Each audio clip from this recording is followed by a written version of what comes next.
নমস্কার বন্ধুরা, আশা করি আপনারা সবাই অনেক অনেক ভালো আছেন। আর আজকে আপনাদের সামনে নিয়ে আসছি আপনার ভিভোর তরফ থেকে নতুন একটি স্মার্টফোন আসতে চলছে। তো সেই ফোনটার ডিটেলস দিব। তো চলুন দেখে না যাক যে কী থাকছে কনফিগারেশন এবং কত টাকা বাজেট সেগমেন্টে আসবে এবং কবেই বা আসবে এবং কত টাকা, মানে এই ফোনটা কি আপনার পারচেজ করা ঠিক হবে।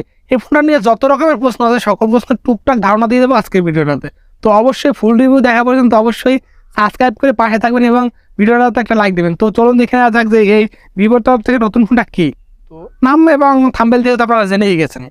তো ভিভো Y78 প্লাস এই ফোনটা কী থাকছে, কবে আসবে, এই ফোনটার ডিটেলস রিভিউটা দেবো। তো চলুন দেখে না যাক যে ডিটেলসে কী থাকছে। এই ডিটেলসে থাকছে আপনার এই ফোনটা আপনার বডি ফ্রেমরেটে থাকছে আপনার এটা 5G সাপোর্টেড তো থাকছেই, এবং আপনার বডি ফ্রেমরেটে থাকছে 7.9 মিলিমিটারের থিকনেস এবং 177 গ্রাম ওজন। তো অনেকটা একটা লাইট ওয়েট একটি ফোন, এবং আপনার গ্লাস ফ্রন্ট এবং প্লাস্টিক ফ্রেম এবং প্লাস্টিক ব্যাক।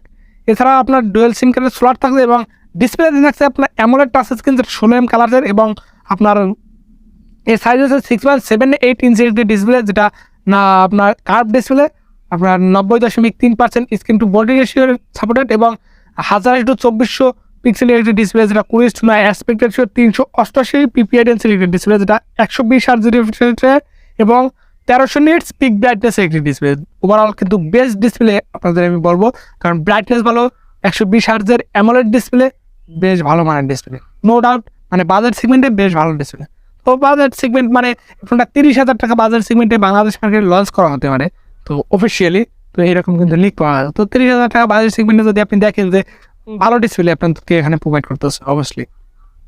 এবং এর পারফরমেন্স দেখছে আপনার ওএস যেটা অ্যান্ড্রয়েড 13 এবং অক্সিজেন ওএস, অরিজিন ওএস যেটা 3 সাপোর্ট থাকছে, এবং চিপসেট হিসেবে থাকছে Qualcomm Snapdragon 695 একটি 5G চিপসেট, যেটা 6 আর্কিটেকচার উপর বিল্ড করা প্রসেসর, এবং এর জিপিইউ হিসেবে থাকছে Adreno 619।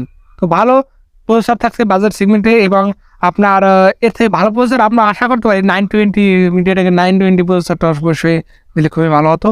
তো অত যে এক্সপেক্ট করা আসলে ঠিকও না।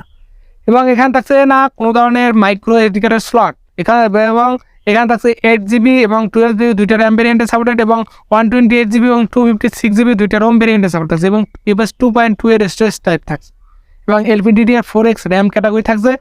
তো এখানে কিন্তু আপনারা কোনো ধরনের মাইক্রো এসডি কার্ডের স্লট পাচ্ছেন না। এবং এখানে ক্যামেরা হিসেবে থাকছে আপনার 50 মেগাপিক্সেলের ওয়াইএস সেন্সার, যেটা মেইন সেন্সার, এবং 2 মেগাপিক্সেলের একটি ডেপথ সেন্সার, এবং সেকেন্ডারিতে থাকছে 8 মেগাপিক্সেলের একটি সেলফি ক্যামেরা।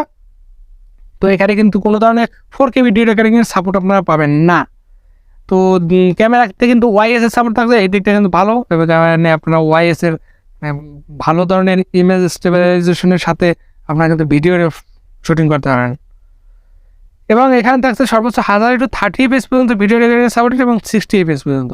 এছাড়াও থাকছে না ডুয়েল স্পিকার সাপোর্টেড, এবং 3M জ্যাকের সাপোর্ট থাকছে, লাউড স্পিকার সাপোর্ট থাকছে, এবং এখানে থাকছে কানেক্টিভিটিতে ওয়াইফাই 6 সাপোর্টেড, ডুয়েল হটস্পটে সাপোর্টেড, ব্লুটুথ 5.1 সাপোর্টেড, এবং জিপিএস এনএফসি সাপোর্ট থাকছে না, USB type C port support থাকছে, এবং under display optical fingerprint sensor থাকছে, এবং ফেস আনলক থাকছে।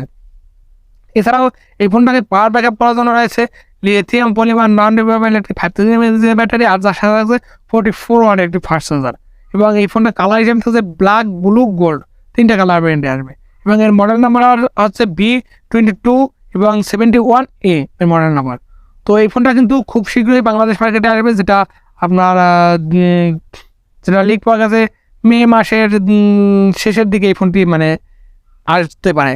তো এই ফোনটা যদি 30,000 টাকা বাজেট সেগমেন্টে আসে, তো অবশ্যই ভিভোর তরফ থেকে ভালো ফোন, আপনার কার্ভ ডিসপ্লে ফোন, এবং ভালো ক্যামেরা সেটআপ থাকছে, প্রসেসরও মোটামুটি ভালো থাকছে, ওভারঅল কিন্তু ভালো কনফিগারেশন থাকছে। তো অবশ্যই আপনার পারচেজ করতে পারেন।